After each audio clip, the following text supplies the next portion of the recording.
संस्कार competition classes के इस YouTube चैनल पर आप सभी मित्रों का हार्दिक स्वागत है। दोस्तों, सामान्य हिंदी श्रृंखला के अंतर्गत आज हम दूसरा वीडियो लेकर के आए हुए हैं। इस दूसरे वीडियो में हम वर्णमाला टॉपिक के अंतर्गत विगत वर्षों में पूछे गए महत्वपूर्ण प्रश्नों को आपके लिए प्रस्तुत कर रहे हैं। तो आइए वीडियो की शुरुआत करते हैं और इस वीडियो के अंतर्गत देखते हैं कि वर्णमाला टॉपिक से संबंधित कौन कौन से प्रश्न ऐसे हैं जो हमारे आगामी परीक्षाओं में हमारे लिए महत्वपूर्ण हो सकते हैं। तो आइए वीडियो की शुरुआत करते हैं। आपके लिए पहला प्रश्न है, निम्नलिखित में से कौन सा वर्ण उच्चारण की दृष्टि से दंत्य नहीं है। यह जो प्रश्न है टीजीटी की परीक्षा 2003 में पूछा गया था। तो निम्नलिखित में से कौन सा वर्ण उच्चारण की दृष्टि से दंत्य नहीं है। पहला ऑप्शन है त, दूसरा ऑप्शन है न, तीसरा ऑप्शन है द और चौथा ऑप्शन है ट। तो इसका जो सही उत्तर है वो है ट। आगे चलते हैं। दूसरा क्वेश्चन नंबर 2, जिन शब्दों के अंत में अ आता है उन्हें क्या कहते हैं। यह जो प्रश्न है यह प्रश्न बीएड परीक्षा 2003 में पूछा जा चुका है। प्रश्न एक बार फिर से सुनते हैं, जिन शब्दों के अंत में अ आता है उन्हें क्या कहते हैं। आपके सामने विकल्प है। पहला विकल्प है अनुस्वार, दूसरा विकल्प है अयोगवाह, तीसरा विकल्प है अकारांत और चौथा विकल्प है आकारांत। तो इसका जो सही उत्तर होगा वो होगा सी, अर्थात अकारांत। तो जिन शब्दों के अंत में अ आता है उन्हें अकारांत शब्द कहते हैं। आगे चलते हैं। नेक्स्ट क्वेश्चन नंबर 3, छत्री वाला छ। तो छ वर्ण किसके योग से बना है। छ जो है यह संयुक्ताक्षर है। तो आपसे पूछा जा रहा है कि इसमें कौन कौन से वर्ण संयुक्त होते हैं या किन वर्णों के योग से यह बना है। तो यह जो प्रश्न है यह प्रश्न टीजीटी की परीक्षा 2003 में पूछा जा चुका है। आपके सामने विकल्प है। पहला विकल्प है आधा क प्लस खटकोण वाला स, दूसरा विकल्प है आधा क प्लस च, तीसरा विकल्प है आधा क प्लस छ, छाता वाला छ, और चौथा विकल्प है आधा क प्लस स, तो बड़ा सा। तो यह जो छत्री वाला छ है इसका जो योग है वह आपका आधा क प्लस स से है। तो देखिए पहला विकल्प क्या है, सही है, आधा क प्लस स। आगे चलते हैं। क्वेश्चन नंबर 4, चौथा क्वेश्चन है, हिंदी वर्णमाला में स्वरों की कुल संख्या कितनी है। तो एक बहुत ही महत्वपूर्ण क्वेश्चन है। ये बीएड 2004 में पूछा जा चुका है। हिंदी वर्णमाला में स्वरों की कुल संख्या कितनी है। आपके सामने पहला विकल्प है 10, दूसरा विकल्प है 11, तीसरा विकल्प है 12 और चौथा विकल्प है 13। तो इसका जो सही उत्तर होगा वो है आपका 4th अर्थात 13। तो हिंदी वर्णमाला में स्वरों की कुल संख्या, तो यहाँ महत्वपूर्ण बात है कुल पूछ रहा है, मतलब टोटली। तो कुल जो संख्या है 13 है। अगला देखिएगा क्वेश्चन नंबर 5, निम्नलिखित में से कौन स्वर नहीं है। आपके सामने 4 विकल्प हैं। इन 4 विकल्पों में कौन सा वर्ण जो है वह स्वर नहीं है। पहला विकल्प है अ, दूसरा विकल्प है उ, तीसरा विकल्प है ए और चौथा विकल्प है ञ। तो इसमें जैसा आप देख पा रहे हैं इसमें पहला, दूसरा, तीसरा ये सभी स्वर हैं। जो चौथा है वह स्वर नहीं है, बल्कि क्या है, ये नासिक या नासिक व्यंजन है। अगला देखिएगा क्वेश्चन नंबर 6, निम्नलिखित में कौन ट वर्ग का वर्ण नहीं है। तो यह जो प्रश्न है यह प्रश्न भी बीएड 2004 में पूछा जा चुका है।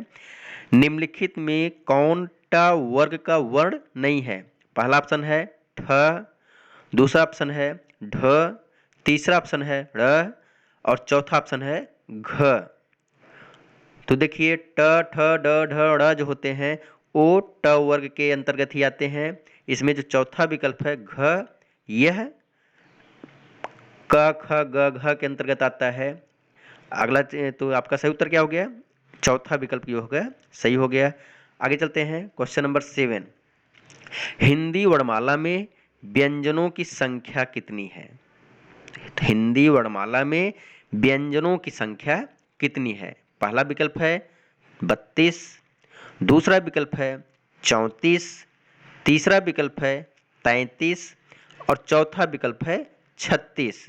तो हिंदी वर्णमाला में व्यंजनों की जो संख्या है वह कितनी है? तो सही उत्तर है 33। तो हिंदी वर्णमाला में व्यंजनों की कुल संख्या कितनी है? सॉरी, हिंदी वर्णमाला में व्यंजनों की संख्या कितनी है? 33। आगे चलते हैं। निम्नलिखित में कौन सा पश्च स्वर है? तो यह नेट जेआरएफ की परीक्षा 2005 में पूछा गया प्रश्न है। निम्नलिखित में कौन सा पश्च स्वर है?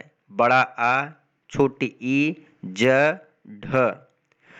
तो देखिए आपको जैसे देख पा रहे हैं ज, ढ ये तो स्वर है ही नहीं, ये व्यंजन है। तो स्वर कौन कौन है? बड़ा आ है, छोटी ई है। तो पहले दूसरे में से कोई सही होगा। तो आप देखिए अग्र स्वर जो आगे लगते हों, पश्च स्वर जो पीछे लगते हों। तो देखिए इसमें जो बड़ा आ है वो हमेशा किसी भी व्यंजन के पीछे लगता है। तो पश्च स्वर कौन हो गया? आ। ई जो है अग्र स्वर है। आगे चलते हैं क्वेश्चन नंबर 9। निम्नलिखित में से कौन अयोग वा है? तो यह पीजीटी की परीक्षा 2006 में पूछा गया प्रश्न है। निम्नलिखित में से कौन अयोग वा है? पहला विकल्प है विसर्ग, दूसरा विकल्प है महाप्राण, तीसरा विकल्प है संयुक्त व्यंजन और चौथा विकल्प है अल्प प्राण। तो निम्नलिखित में से कौन अयोगवा है? तो इसका जो सही उत्तर होगा वह होगा विसर्ग। विसर्ग जो है वह अयोगवा होता है। अगला क्वेश्चन, क्वेश्चन नंबर 10, 10वें नंबर का क्वेश्चन, छाता वाला छ। तो छ ध्वनि का उच्चारण स्थान होता है, अर्थात छ ध्वनि का उच्चारण स्थान क्या है? यह जो प्रश्न है नेट जेआरएफ की परीक्षा 2007 में पूछा गया है। आपके सामने ऑप्शन है। पहला ऑप्शन दंत, दूसरा ऑप्शन ओष्ठ, तीसरा ऑप्शन तालव्य और चौथा ऑप्शन कंठ। तो छ का जो उच्चारण स्थान होता है वो है तालव्य, अर्थात तीसरा विकल्प जो है सही है। आगे चलते हैं क्वेश्चन नंबर 11। निम्नलिखित में से कौन एक संयुक्त व्यंजन नहीं है? एक बार फिर से सुनते हैं प्रश्न। निम्नलिखित में से कौन एक संयुक्त व्यंजन नहीं है? बीएड प्रवेश परीक्षा 2008 का प्रश्न है। पहला विकल्प है छतरी वाला छ, दूसरा विकल्प है खटकोण वाला स, तीसरा विकल्प है त्रिशूल और चौथा विकल्प है ज्ञानी। तो कौन ऐसा है जो संयुक्त व्यंजन नहीं है? तो आपका दूसरा विकल्प सही हो जाएगा, अर्थात स जो है वह संयुक्त व्यंजन नहीं है। अगला क्वेश्चन आपका है क्वेश्चन नंबर 12। निम्नलिखित में तालव्य व्यंजन कौन सा है? बीएड प्रवेश परीक्षा 2008 का प्रश्न है। निम्नलिखित में तालव्य व्यंजन है या तालव्य व्यंजन कौन सा है? पहला विकल्प है च, छ, ज, झ, दूसरा विकल्प है ट, ठ, ड, ढ, तीसरा विकल्प है त, थ, द, ध और चौथा विकल्प है प, फ, ब, भ। तो जो आपके सामने चार विकल्प हैं, इन चार विकल्पों में सही उत्तर क्या होगा? क, अर्थात च, छ, ज, झ। तो च, छ, ज, झ जो है ये सभी क्या है? तालव्य व्यंजन है। आगे बढ़ते हैं। अगला क्वेश्चन है क्वेश्चन नंबर 13। य, र, ल, व। य, र, ल, व किस वर्ग के व्यंजन है? यह जो प्रश्न है यह प्रश्न बीएड प्रवेश परीक्षा 2008 में पूछा जा चुका है। आपके सामने विकल्प है तालव्य, दूसरा विकल्प ऊष्म, तीसरा विकल्प अंतस्थ, चौथा विकल्प ओष्ठ। तो य, र, ल, व किस वर्ग के व्यंजन है? तो आपका जो सही उत्तर है वह है अंतस्थ। तो यारा लावा अंतस्थ व्यंजन है। आगे बढ़ते हैं क्वेश्चन नंबर 14, प्रश्न संख्या 14। अनुनासिक का संबंध होता है, अनुनासिक का संबंध किससे होता है? यह जो प्रश्न है, यह प्रश्न बिहार एसआई अर्थात बिहार दरोगा की परीक्षा 2008 में पूछा गया है। करें अनुनासिक का संबंध केवल नाक से होता है, दूसरा ऑप्शन कहता है केवल मुंह से होता है, तीसरा ऑप्शन कहता है नाक और मुंह दोनों से होता है, और चौथा ऑप्शन कहता है इनमें से कोई नहीं। तो अनुनासिक का संबंध होता है, आपका सही उत्तर है नाक और मुंह दोनों से। तो तीसरा ऑप्शन क्या हो जाएगा? सही हो जाएगा। आगे बढ़ते हैं क्वेश्चन नंबर 15। अनुनासिक व्यंजन से होते हैं, अनुनासिक व्यंजन कौन से होते हैं? यह भी जो प्रश्न है बिहार दरोगा की परीक्षा 2008 में पूछा जा चुका है। तो अनुनासिक व्यंजन कौन से होते हैं? कह रहे हैं कि वर्ग के प्रथमाक्षर, दूसरा विकल्प कह रहा है वर्ग के तृतीयाक्षर, तीसरा विकल्प कह रहा है वर्ग के चतुर्थाक्षर मतलब वर्ग के चौथे वर्ण, और फिर चौथा विकल्प कर रहा है वर्ग के पंचमाक्षर। तो इसका जो सही उत्तर है, जो सही विकल्प है वो कौन सा है? चौथा, घ, वर्ग के पंचमाक्षर। ओके, आगे चलते हैं question number 16। Question number 16, Hindi वर्णमाला में स्वरों की संख्या है, हिंदी वर्णमाला में स्वरों की संख्या है, अर्थात हिंदी वर्णमाला में स्वरों की संख्या कितनी है? यह उत्तराखंड दारोगा की परीक्षा 2008 में पूछा गया है। तो हिंदी वर्णमाला में स्वरों की संख्या, पहला विकल्प है 8, दूसरा विकल्प है 9, तीसरा विकल्प है 11 और चौथा विकल्प है 14। तो आप देखेंगे इससे ही संबंधित एक प्रश्न आपको पीछे पूछा जा चुका है, जहां पे आपका विकल्प 13 सही हुआ था, और यहाँ पर जो आपका सही उत्तर है वह है 11। अब देखिए दोनों में अंतर क्या है। वहां पर पूछा गया था वर्णमाला में स्वरों की कुल संख्या, तो वर्णमाला में स्वरों की कुल संख्या पूछा था तो 13 माना गया, और यहाँ पूछा जा रहा वर्णमाला में स्वरों की संख्या कितनी है, और 13 विकल्प में भी नहीं है। तो देखिए इस प्रकार से क्वेश्चन में थोड़ा बहुत वेरिएशन हो सकता है। हिंदी वर्णमाला में स्वरों की संख्या 11 और हिंदी वर्णमाला में स्वरों की कुल संख्या 13। आगे बढ़ते हैं क्वेश्चन नंबर 17। क्वेश्चन नंबर 17 कहता है अघोष वर्ण कौन सा है? तो यह बैंक की परीक्षा 2002 में पूछा गया था। अघोष वर्ण कौन सा है? पहला विकल्प है अ, दूसरा विकल्प है ज, तीसरा विकल्प है ह और चौथा विकल्प है स। तो आपका जो चौथा विकल्प है वो क्या है? सही है, स, ख, स, ह, ये सभी जो होते हैं अघोष वर्ण होते हैं। आगे बढ़ते हैं क्वेश्चन नंबर 18। क्वेश्चन नंबर 18, ज्ञ, ज्ञ वर्ण किन वर्णों के संयोग से बना है? यह भी दारोगा की परीक्षा 2002 में पूछा जा चुका है। ज्ञ वर्ण किन वर्णों के योग से बना है? तो पहला विकल्प है ज प्लस ञ, दूसरा विकल्प है आधा ज प्लस ञ, तीसरा विकल्प है ज प्लस ध और चौथा विकल्प है ज प्लस न्य। तो ज्ञ जो है वह आधा ज प्लस ञ के योग से बना है, तो आपका सही विकल्प होगा दूसरा ज आधा ज प्लस ञ। आगे बढ़ते हैं क्वेश्चन नंबर 19। हिंदी शब्दकोश में छत्री वाला छ, हिंदी शब्दकोश में छ का क्रम किस वर्ण के बाद आता है? यह भी दारोगा की परीक्षा 2002 में पूछा जा चुका है। हिंदी शब्दकोश में छत्री वाला छ का क्रम किस वर्ण के बाद आता है?